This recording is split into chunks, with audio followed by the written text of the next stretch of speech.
Erev Tov and good evening, everyone. We are doing Parshas Vayigash in the Zera Shimshon, and in the sefer it's Daf Tov Chaf Gimel. We're in Os Aleph, section 1, and the Zera Shimshon has a tour de force for us this evening. He's going to ask 9 questions just to get started. Just hit us with 9 questions right off the bat on some of the psukim, on some of the midrashim, on a Rashi. And once he has us a captive audience, then he's going to develop a theme and answer all those questions. So very exciting Zera Shimshon material this evening.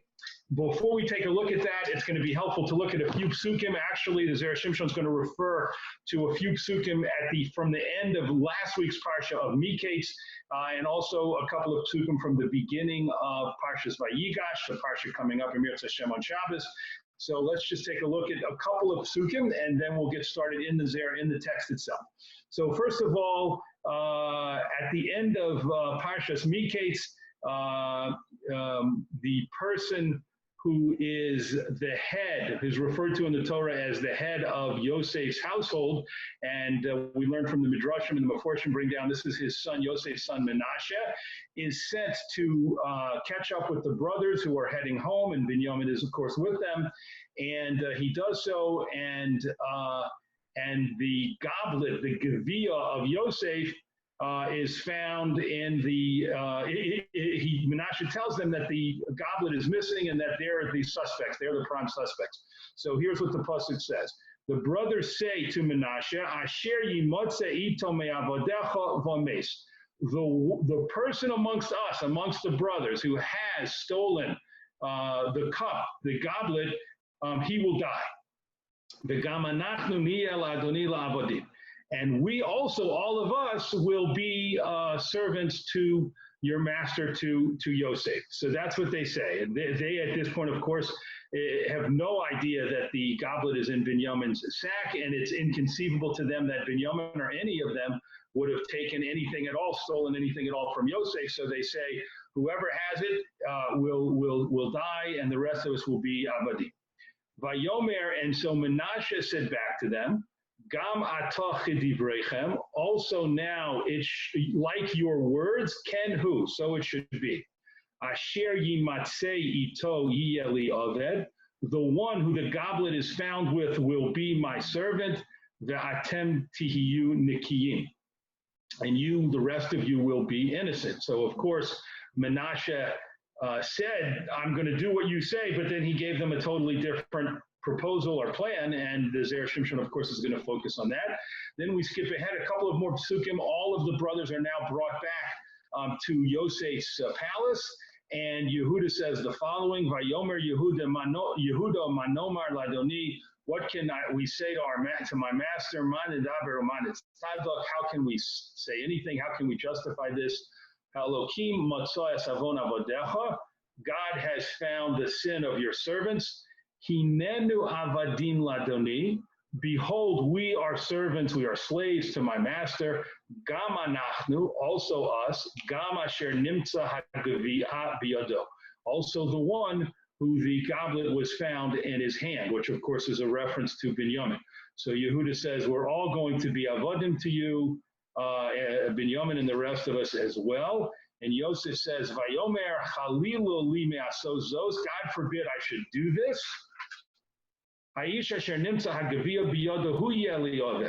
Only the person who has the goblet, who had the goblet, will be my servant. And the rest of you can go up to your father. So that's the end of Parshas Miketz, and we see 2 conversations are very important for our purposes. One was the conversation between Menashe, who had been sent by Yosef to catch the brothers, and had the discussion with them about what was going to happen now that they had been found with the goblet. And then the second conversation was when the brothers came back, and there was a conversation with Yosef. Those 2 conversations the Zera Shimshon is going to focus on. And now if we take a look at the beginning of Parshas Vayigash, of course it begins with Yehuda approaching Yosef. And he says, Vayigash elav Yehuda. Yehuda approached him, Vayomer, and he said, Bi Adoni, There are different interpretations to this word, but let's take it to mean, please, my master, Yedaber na abdecha dover ba'aznei adoni, your servant will speak now into your ears, v'al yichar abcha b'avdecha, and please don't get angry with your servant, ki chamocha kepara, because you are like Paro. And we're going to talk about that pasuk as well. So now we're going to put the psukim aside, and we're going to... That's one of the times Vayigash is used. Exactly. That is one of the times of Vayigash is used. We're going to take a look in the Zera Shimshon on page Tav Chaf Gimel. Os Aleph. Medrash. The Zera Shimshon starts with a quote from the Medrash Rabbah. Bi Adoni, on the words Bi Adoni. Amar lo Yehuda. Yehuda said to Yosef, Binimusos shelanu, in our rules of courtesy, in our protocols of courtesy, see, it is written, Ve'im ein lo v'nimkar b'genei. If he doesn't have the money to pay for the thing that he stole, he should be sold into servitude for what in place of what he stole. And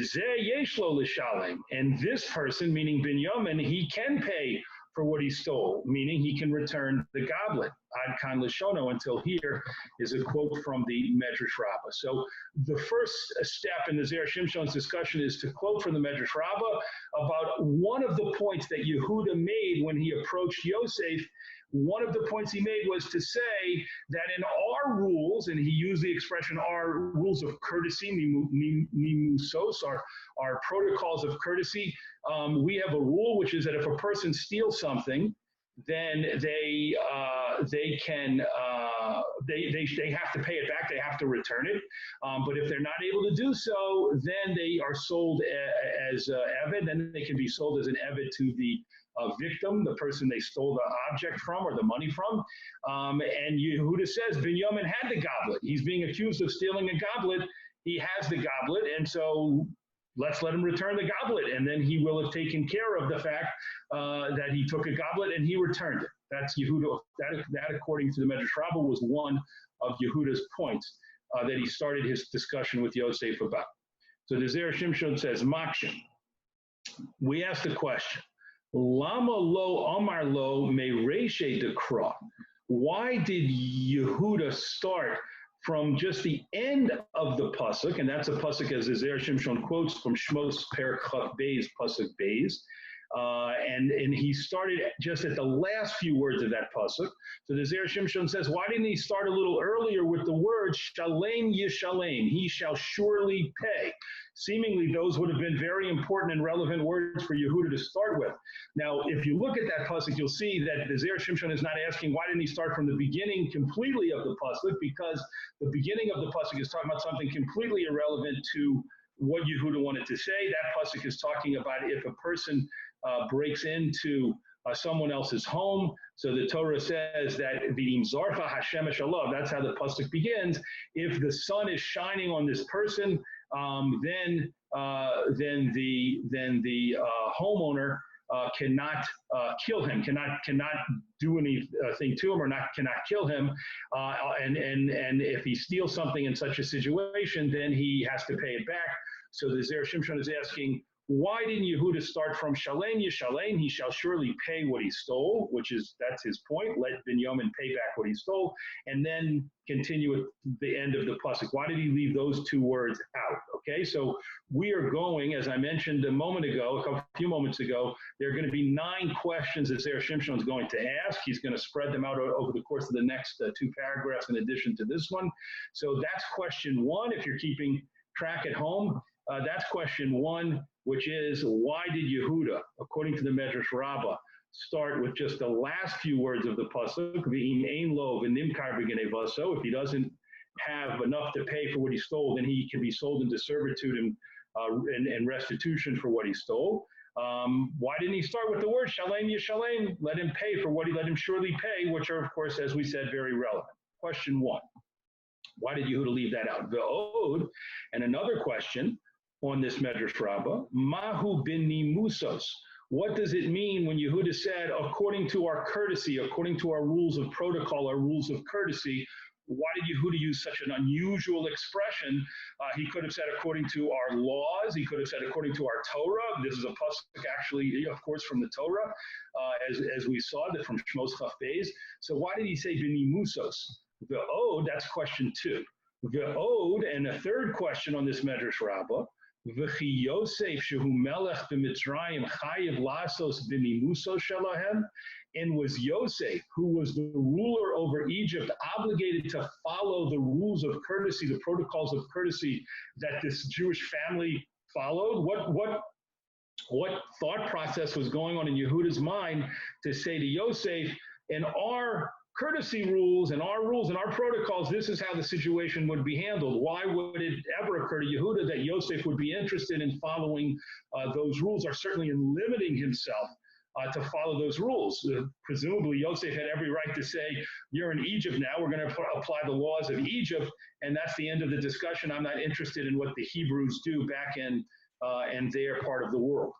So those are the 3 questions that the Zera Shimshon starts us off with on the Medrash Rabbah. Now he's going, let's proceed to the second paragraph where he will shift his focus to the psukim that we looked at the end of Parshas Miketz.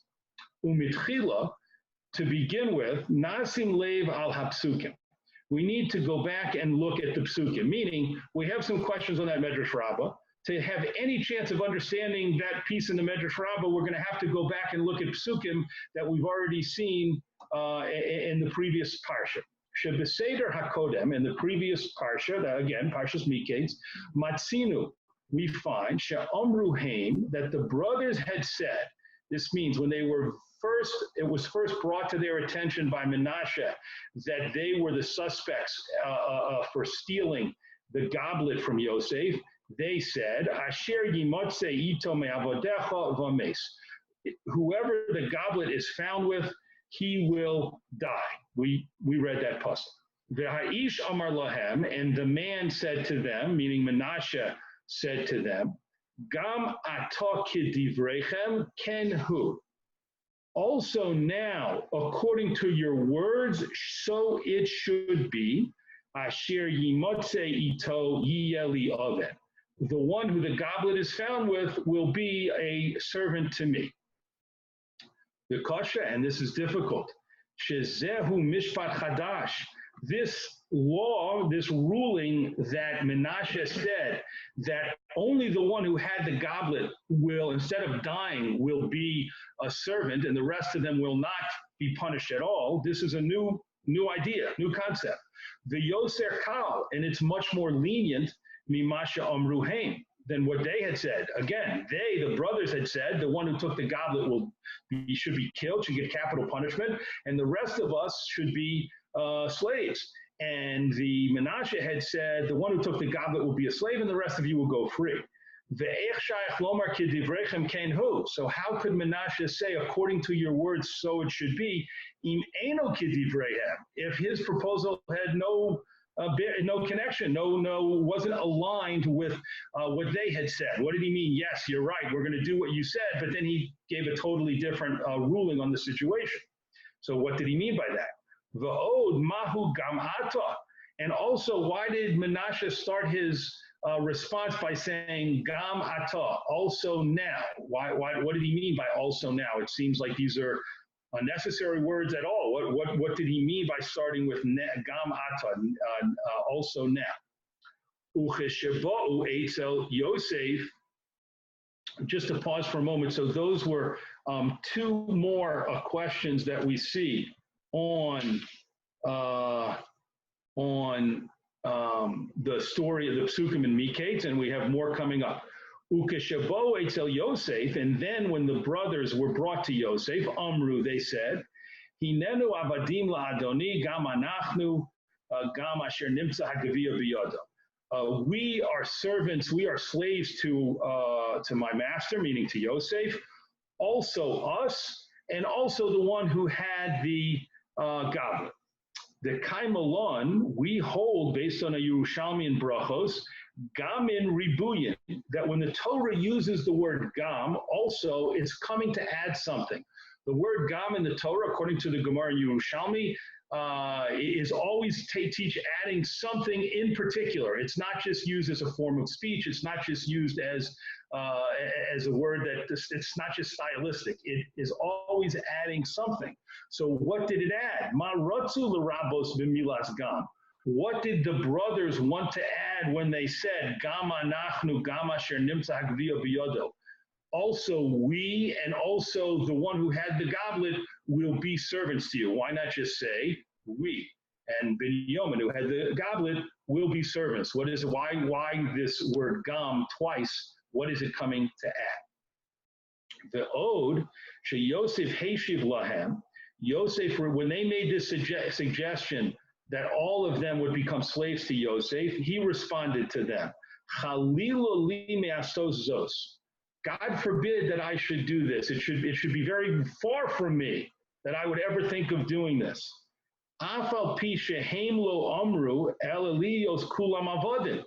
He said this. He had this kind of strong response. God forbid that I should do this. When all they said was that they should be avodim to him. That's not such a terrible suggestion. It would be in the situation they were in. It would be very understandable. As a matter of fact, they would be extremely fortunate to get away with their lives and to just become servants to Yosef, given all the things that had happened before now and now. V'ha'ish lo heshiv lahem chalila me'asos zos. And if we look back at Menashe, he didn't use that phrase, God forbid for me to do this. Afal pisha amar lohem asher yimotze ito me'avadecha v'ameis. Even though they had said to him, the one who has a goblet will die. That's the first time, that was the first mention of anyone being put to death. And yet Menashe didn't say, God forbid that I will put him to death. But Yosef did say, God forbid that I should make all of you avodim. Shehu onish Yosef chamor, and dying, of course, is a worse punishment than becoming a slave. So the Zera Shimshon's question is, why did Yosef use such a strong response? Chalilally, God forbid that I should do this, meaning make all of the brothers slaves. Why did he do that? And that question is strengthened by realizing and looking back, Menashe didn't say that, even though the brothers had mentioned that Binyamin would be, not Binyamin, but whoever had the goblet, and it turned out to be Binyamin, should be put to death. Menashe didn't have such a strong response. He didn't agree with that, we know. He didn't say, oh, yes, he's going to be put to death. He just said, yes, the person with the goblet will become a slave, but he didn't say Halila, and Yosef did say it. So that question in short, concise form is, why did Yosef have such a strong reaction? So now, if we're keeping count at home and keeping track at home, that gets us up to 7 questions. 3 on the Medrash Rabbah in paragraph number 1, and then 4 more in paragraph number 2 that we just completed on the psukim from the end of Miketz and looking into. I'm sorry, just the psukim in Miketz. We haven't yet looked at psukim in Vayigash. That's coming up. 3rd paragraph on the bottom of the first column. The ode, and more so, Bamesha Pirish Rashi. Now he wants to turn to a comment made by Rashi. Al v'asima eini olav. Yosef had said to the brothers, bring down the youngest brother, the youngest member of the family, v'asima eini olav, and I will put my eye on him. And the way that phrase is understood, and this is important to note, is that was a statement kind of compassion. I bring down your younger brother, I want to meet him, I want to be kind to him. And we see that when the brothers came back with Binyamin, Yosef extended himself tremendously to Binyamin and was very caring to him. So now Rashi says, "V'chi zu simas ayin she'amarta lasu meicha alav." And Yehuda, according to Rashi, said to Yosef, "You told us to bring our brother down because you wanted to meet him, to be nice to him, to get to know him, and now we bring him down, and now he's being accused of stealing your goblet, and he's going to be thrown into prison, and the rest of us can leave." Is that really what you meant when you said bring him down so I can meet him and be nice to him and get to know him? According to Rashi, that's what Yehuda said. So the Zera Shimshon says, Kosher, this is difficult to understand this Rashi. The Mataina Hizu, what kind of claim was Yehuda making? Halo me'ata shechata, now that Binyamin had apparently done a tremendous sin, a grievous sin, the Ganav HaGavir Shelo, and had stolen Yosef's goblet, Enoi roi od l'simos ayin. Then of course he's no longer fit to receive affectionate and compassionate treatment from Yosef, meaning Yosef had said, I want to bring him down so I can meet him and put my eye on him, be nice to him and get to know him. That was before Binyamin apparently stole Yosef's goblet. Now Yosef is responding to an entirely new set of circumstances. And so what did Yehuda mean by saying, how could you say you wanted to meet him and be nice to him, and now you're being so mean to him? Things had totally changed. There had been a sea change in the situation because Binyamin had allegedly stolen the goblet and had apparently done so. And we also have another statement in the Medrash Rabbah on the words be Adoni, which we said could mean please my master, but it can also mean be in me. And that's how the Medrash Rabbah is going to take it here. Be velo be.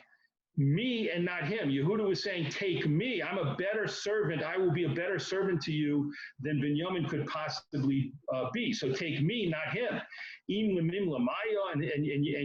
Yehuda, according to the Medrash, gave examples. If it's to fill things up with water, I'm the one who can do it better. If it's to be a servant, I'm the one who can do it better. And if it's to do other things that that Yosef might want, I'm the one to do all of those things. Rashi, and this is how Rashi explains it. Yehuda said, in every possible way that you could try and use Binyamin as a servant, I can do a better job than he can possibly do. And so Yehuda was making the case, take me, keep me, and let Binyamin go free. And we need to investigate Yosef. What did Yosef ever respond to this? We don't see clearly in the Chumash that Yosef responded to that. And what exactly was their claim? What exactly was Yehuda claiming by saying, take me, I can be a better servant? Obviously, there's an obvious meaning to that, but there must be something more to it, because if all Yosef wanted was the best servant, if that was the whole issue here, certainly he wouldn't have taken Binyamin.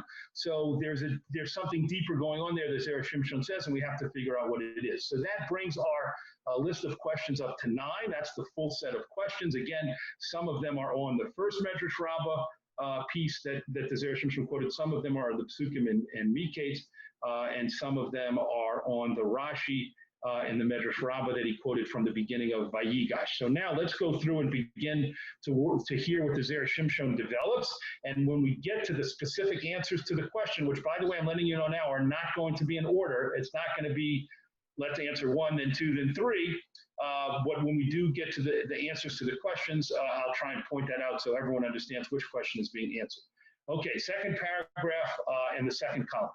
V'yesh lomar, and we can say, Dimitchila amruhem. In the beginning, this is what the brothers were saying. Asher yimotze me'avadecha v'mes. They said, their first reaction was, whoever stole the goblet should die. Klomar, this is what they meant to say. Din hatorahu, the law of the Torah is, sheyisrael sheganav, if a Jewish person steals something, kishe'ein lo l'shalim, if he doesn't have enough money to pay for it. So let's say you steal a person steals a loaf of bread and then they eat the bread. They're hungry, right? That's why they stole it, and they eat the bread. So now they get caught. So if they can pay for the loaf of bread, let's say the loaf of bread costs $5, pay the $5. If they can't pay for the loaf of bread, then nimkar le'eved, and that person can be sold as a servant to do enough work to pay back the $5. Ve'im yeshlo chayiv l'shalem. If he has the money, then of course he has to pay it. But if not, then he can be sold as an eved. That's the rule for a Jew. Aval haben Noach, but the rule is completely different. The law is completely different for a non-Jewish person. Ben Noach, according to the laws of the Sheva Mitzvos B'nai Noach, it's a completely different law. Neherag, a Ben Noach, a non-Jew, is put to death according to those rules for violating any of the Sheva Mitzvos B'nai Noach. So if a non-Jew steals that same loaf of bread, he can be put to death. There's capital punishment for that crime. He can't just say, sell me as an eved or just let me pay back. Afilu al pachos mishava pruta, and this applies on an amount that is even less than a pruta, which was the lowest coin. Let's call it a penny, even something worth less than a penny. V'lo nitan lehi shavon, and this also applies when no, I'm sorry. And it's also cannot be something that he just pays back in returns, meaning that, like we said, if the Jew stole the loaf of bread, if he still had the loaf of bread, he could return the loaf of bread. If he ate the loaf of bread or somehow it got someone else took it, he doesn't have it anymore, then he can pay for it. That's called nitan lehi shavon. It can be paid back, and then he won't suffer a consequence more than the fact that he had to pay it back. But that doesn't apply, according to the Gemara in Eruvin that you see the Zera Shimshon quotes. That doesn't apply to a ben Noach. He can't just say, I stole something, now let me pay for it. No, capital punishment applies. You violated one of the shepherds of mitzvahs b'nei Noach, and capital punishment applies. So it's, as we said, a vastly different law. Ulefi ha'emes, anachnu din Yisrael yesh lanu. So the brothers started off their conversation with Menashe when he first caught up to them by saying, look, there's two different ways this can go. If we're gonna follow Jewish law, then we'll just pay back what we took. If we're going to follow the laws of the B'nai Noach, then whoever took it has to get capital punishment. And then they said, truthfully, we carry ourselves, we hold ourselves as under Jewish law. Because already the patriarchs, Abraham, Yitzchak, Yaakov, they came out of the status and the category of B'nai Noach. But now, that we're under your power, we're in Egypt under the power of Yosef, you have to carry out the Torah's law for a ben Noach. And that law is, whoever is found amongst your servants, which means we specifically are your servants. That's why it led, because we're your servants and under your control, umes. The person who stole the cup has to die, min hadin, from the law of a ben Noach, chayev misa. He's chayev to die. So the Zera Shimshon says, the first step we need to take, the first building block, so to speak, that we need to put into place here to understand all of these questions and answer all of them, is to realize that the status of the brothers, whether or not they were to be judged as Jews or whether or not they were to be judged as B'nai Noach, was a critical fundamental issue from the very beginning. And it explains why they said to Menashe, whoever stole the cup should die. Why? Because under the laws of a ben Noach, which they said, have to treat us as B'nai Noach, we're under your control, we're under your power. We don't consider ourselves B'nai Noach. We would not ourselves choose to conduct our lives according to the laws, the Sheva Mitzvahs B'nai Noach, but we're under your power and under your control in Egypt, and you have jurisdiction over us. You have to apply those laws, and therefore whoever stole the cup should die.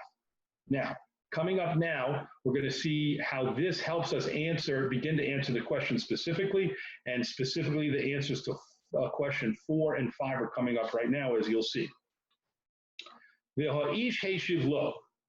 And the man, Menashe, responded to Yehuda, Kidivrechem ken hu. According to your words, so it should be. What did he mean? Sha'ani rotze lasos dafka hadin Torah. I'm agreeing with you. Let's follow the laws of the Torah. You told me what the laws of the Torah are. Yes, I agree with you. We're going to follow the laws of the Torah. V'gam ata, those are the two words that the Zera Shimshon question about. And also now, meaning what? Sheyatzata michlal b'nei Noach. You claim that now you are no longer to be considered B'nai Noach. That's what you're saying to me, that you don't consider yourself B'nai Noach. So now that you don't consider yourself B'nai Noach, Asher yimotze ito yeliyeved. Then we're not going to follow the rule of capital punishment for a Ben Noach. We're going to follow the Jewish rule that if a person steals something and they can't pay it back, they have to become an Eved. Shahare hagaviyah davar chashuv she'ein lo erach, because the goblet is an extremely priceless thing that no value can be put on it.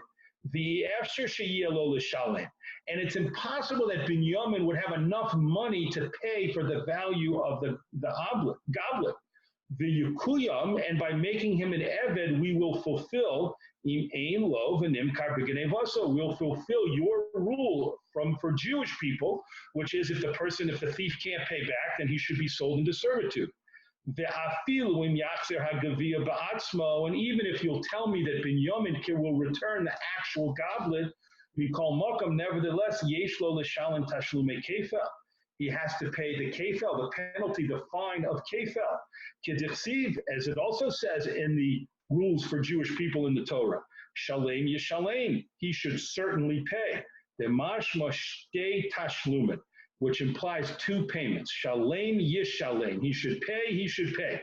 He should pay, meaning he should pay for the object he took, and he should pay its value. He should pay double. So even if Binyamin returned the goblet, he would still owe the price of the goblet. This is all according to Menashe. This is the argument Menashe was making to them.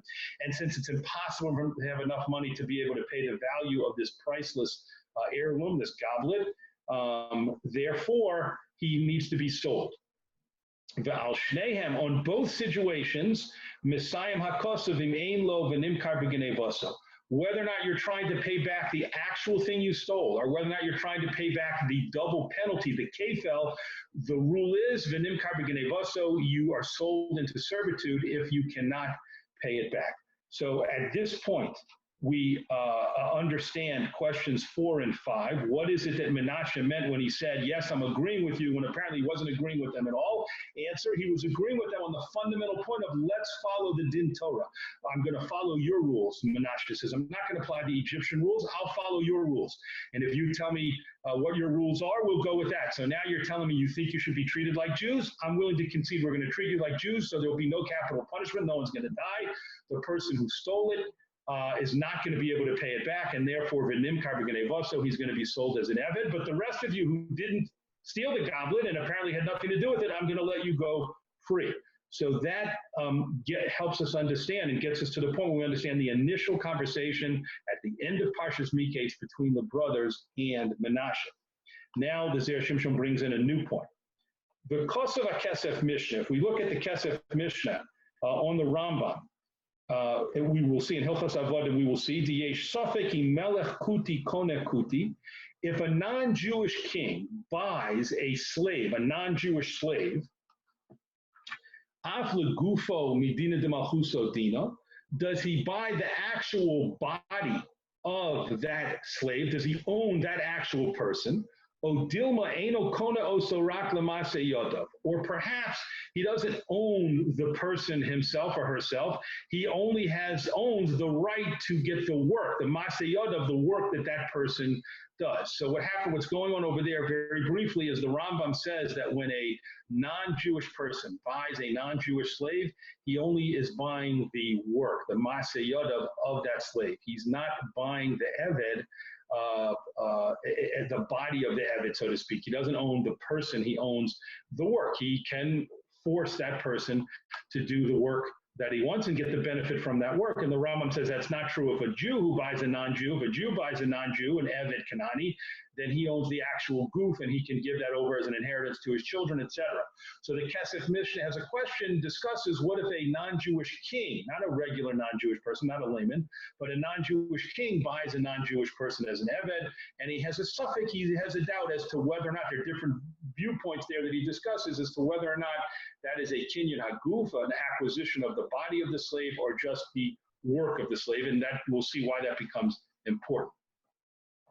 Next paragraph, and in this paragraph, I'm letting you know we're going to answer questions 6 and 7. V'zehu masher rodsu lirmos Yosef, and this is what Yosef wanted, what the brothers wanted to hint to Yosef. Kisha amru lo, hinenu avadim ladoni. We are servants to my master. This is what they said when they were brought before Yosef. Gam anachnu gam asher nimtza v'chulei. Remember that word gam. The Zera Shimshon said, what is it teaching us? What is it adding? So they said, also us and also the one who has the goblet. Klomar, this means to say, Imata rotze linhog atzmacha b'chok hamalchus shedonim bizaroa. Yosef, if you want to rule like many dictators, tyrants, and kings do, which is that you're ruling just according to force. You have the ability of the power, and so it has nothing to do with Jewish laws or anything else. It has to do with you're the ruler, you're the authority in Egypt. If that's how you want to rule, Ein lanu peh lahashiv. We have nothing we can say. We're under your power. under your authority. Ella hinenu avadim lecha. We are servants to you. V'lo lema'aseh yadenu bilvad. And not just that you own our work, ela af b'gufenu af gufenu konoi loch, but even our bodies, we ourselves are going to be completely acquired to you. You own us because and that's what that's what they meant to add, gam. Why also? What is it adding? It's adding that we not only have to work for you, but you own us completely forever. I mean, you're going to own us. If we have children, you're going to own them. We are going to be completely owned by you if you are going to follow that rule. The Yosef Heshiv, and so Yosef responded to them, This answers the question about why did he have such a strong reaction. He says, God forbid I would ever extend that rule to you. I don't want to be so strict and stringent with you. However, only the man who has the goblet, gufo kanoi li bilvat. He will be acquired to me, and yes, it will be a complete acquisition of his person, himself, his future children. I'm going to acquire him completely. That is the rule that he gave, that is the response, that Yosef gave to them. But he said, certainly I would never consider taking all of you as avodim, because that's not, that you didn't steal anything from me, so I'm not going to take you as avodim.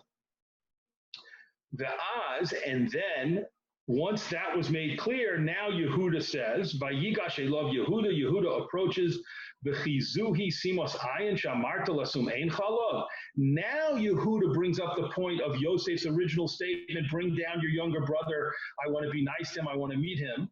She'im lo hayachote lo hayatzarich l'simos ayin shelcha. Yehuda says, if Binyamin came and he didn't do anything wrong, then he wouldn't need your special affection or your special compassion.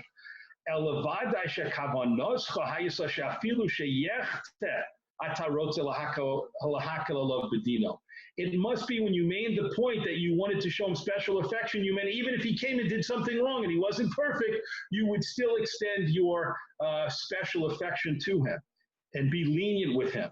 The Im Cain, and if so, if that's what you meant, Yehuda says, and we were entitled to think that's what you meant, Yesh Laduno, then you should judge him Kiman de Omar She'ein Melech Kuti Kone Lekuti Acher Legufo El Masayoda. Then you should follow the opinion, and this again comes from that Kesef Mishnah discussion, the suffix. You should follow the opinion that a non-Jewish king, they're considering Yosef a non-Jewish king, Kamocha Keparo, that's what they said to him, you're like Paro, that when you require an Eved, you only require him for his work, not the person himself. Dehashta yesh li makom lomar, and if that's the case, I can say, Yehuda says, I can say to you, Bi Adoni, look at me, my master. Im l'shamosha, if you need a servant, Ana, then take me, I'm a better servant. Every kind of work that you need, I can do better than Binyamin. So if you're looking to get the work for an Eved, you want to acquire the work of Binyamin, I can do a better job. Masha'ein came. However, this would not be the case. Im hayisadono so konoi kinyan haguf. If you want to go according to the other side of that suffix that the Kesef Mishnah brought down, and you want to say that a non-Jewish ruler, when he acquires an Eved, he does it completely and acquires the Eved in his person himself, then as ein makom lomar, then there's nothing I can say va'ata yeshiv na, and I can't make a suggestion that I should replace Binyamin because I'm only better than Binyamin in terms of the work that he would do. But if you're looking for someone to require as a complete Eved, and it's going to be Binyamin himself, you have an interest in requiring Binyamin himself, not just his labor, not just his work, then there's nothing, of course, you don't want me. If you don't want me, you want him, then that's the one you're going to have to take. So that's what Yehuda meant, according to the Zera Shimshon, when he made that point, and that's what the Medrash Rabbah was talking about, him saying, take me instead of Binyamin. I'm going to move a little faster now because I see that we've taken a lot of time, but I definitely don't want to leave anything out here. But I will be moving a little faster. Ve'od, and more so. Sha'achar she'amarta ve'asima eini alav ein lecha makom klal lomar shia nishar binyamin lecha le'eved. And Yehuda said, You said you wanted to be nice to Binyamin, so how can you say we all leave and you're going to keep him here as an Eved? That's the worst possible fate that could befall him short of being killed. Shahare bin Nimusos Shelanu, in our rules, Ksiv, it's written, Im Ein Lo V'Nimkar B'Genevoso, V'Zeh Yesh Lo L'Shalem. Our rules say that a person can be sold if they can't pay back, but he has enough to pay. Shekvar Hichsir HaGavia, and he already returned the goblet. V'Im Tomar B'Shvil Tashlume Kefel. Yehuda says, and if you want to hold him because he's not able to pay the kefel, the double penalty, halo milas b'genevoso miyuseres, and that pasuk, the word he should be sold, b'genevoso, because he stole, that's an extra word, he lidrosh b'genevoso velo b'kfelo. That word comes to teach us he can be sold as a servant because of what he stole, but not because of the extra penalty.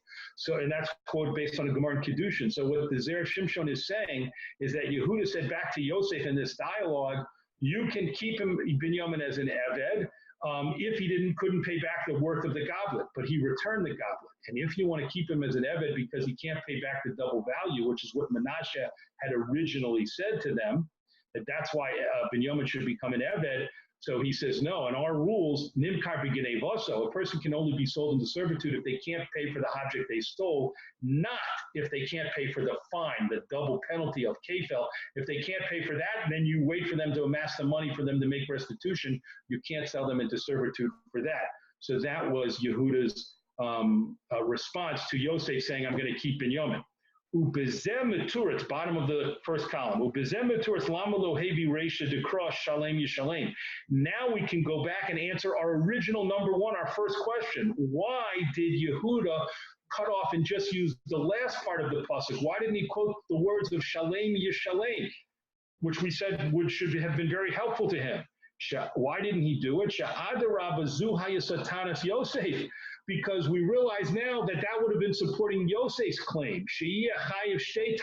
Because the word shalem yishalem make it seem like Binyamin would have had to pay twice. And if he couldn't pay the double payment, he would be sold as an Eved. Yehuda only quoted the end of the pasuk, in order to emphasize that word, he should be sold because of what he stole. Only if he can't pay back what he stole does he get sold in, does a person get sold into Abdus, not if they can't pay back the kefel. So Yehuda very consciously, the Medrash Rabbah very carefully told us exactly what part of the pasuk Yehuda quoted, because had he quoted more of the pasuk, it would have weakened his argument and strengthened Yosef's argument. Ve'omar b'ni muso shelanu, and why did he use the strange phrase of in our courtesy rules, which was our second Zera Shimshon's second question? Why did he use that phrase? Shelefi she'adayin lo nidna haTorah, since the Torah wasn't given yet, lo yotzu ha'avos michal b'nei Noach. Since this Torah had not yet been given, then technically speaking, the avos were still considered b'nei Noach. However,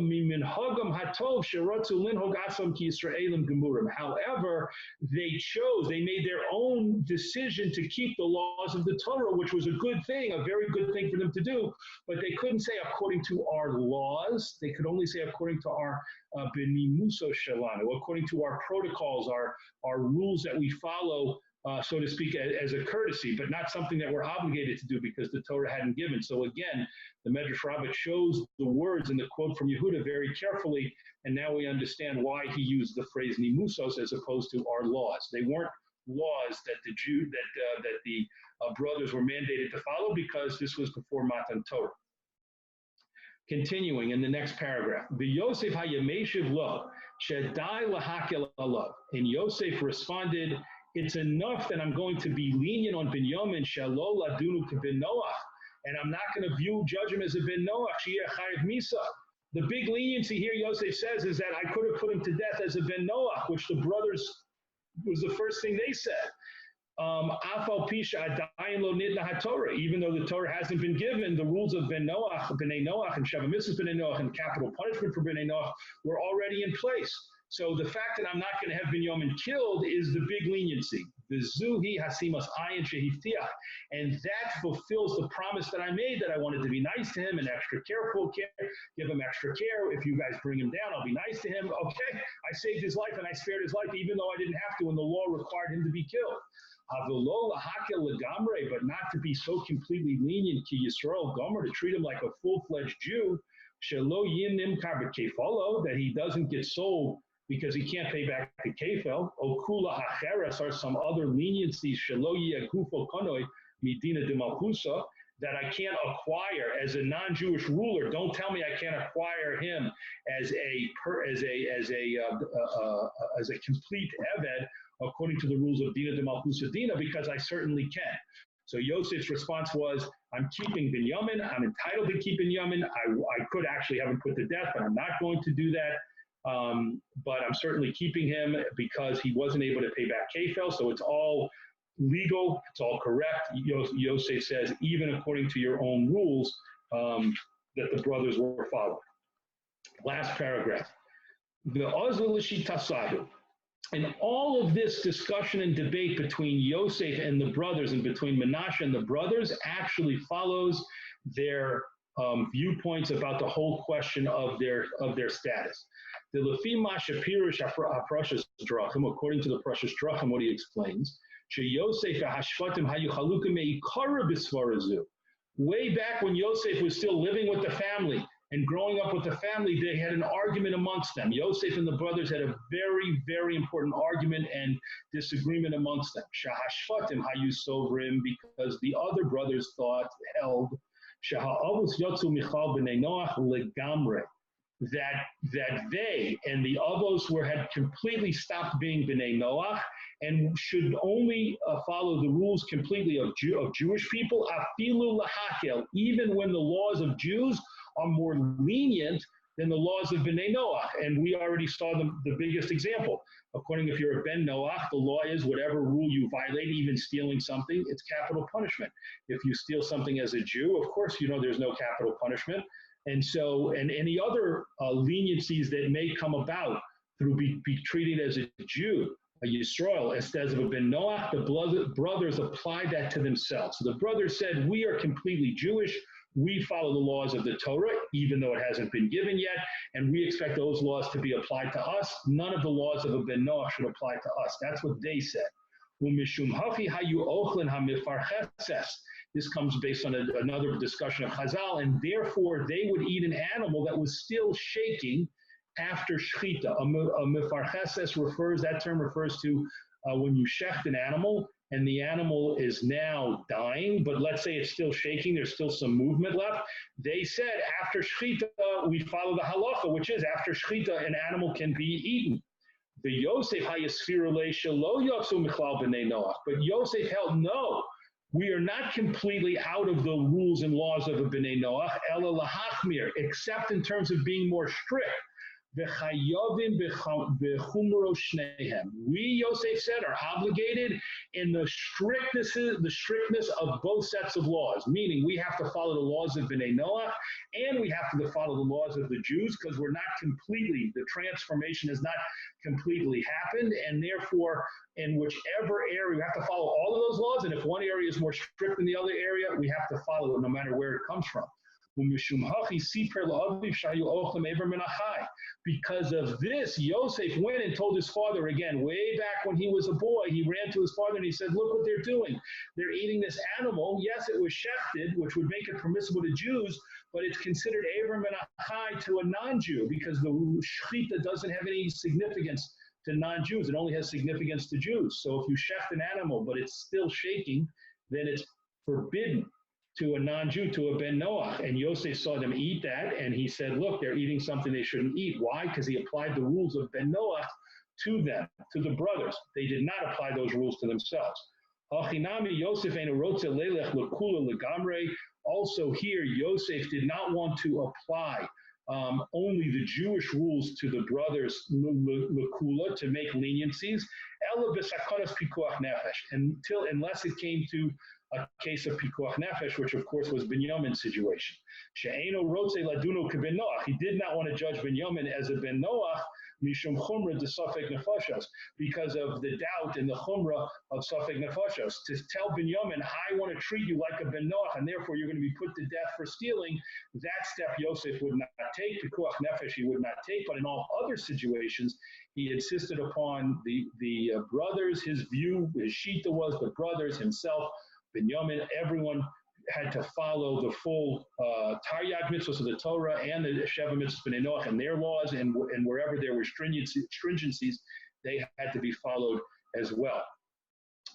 Very, very complicated, complex, but fascinating piece in the Zera Shimshon tonight. I appreciate everyone who was able to stay with us till the very end, and I apologize that it went over. But if you do have a chance to go back, you'll see that the Zera Shimshon didn't miss a question. He posed 9 questions on the Psukim, on the Midrashim, on a Rashi even, and he went through and developed all of his very beautiful thoughts here, and along the way answered all of the questions. I look forward to seeing everyone again, God willing, next week.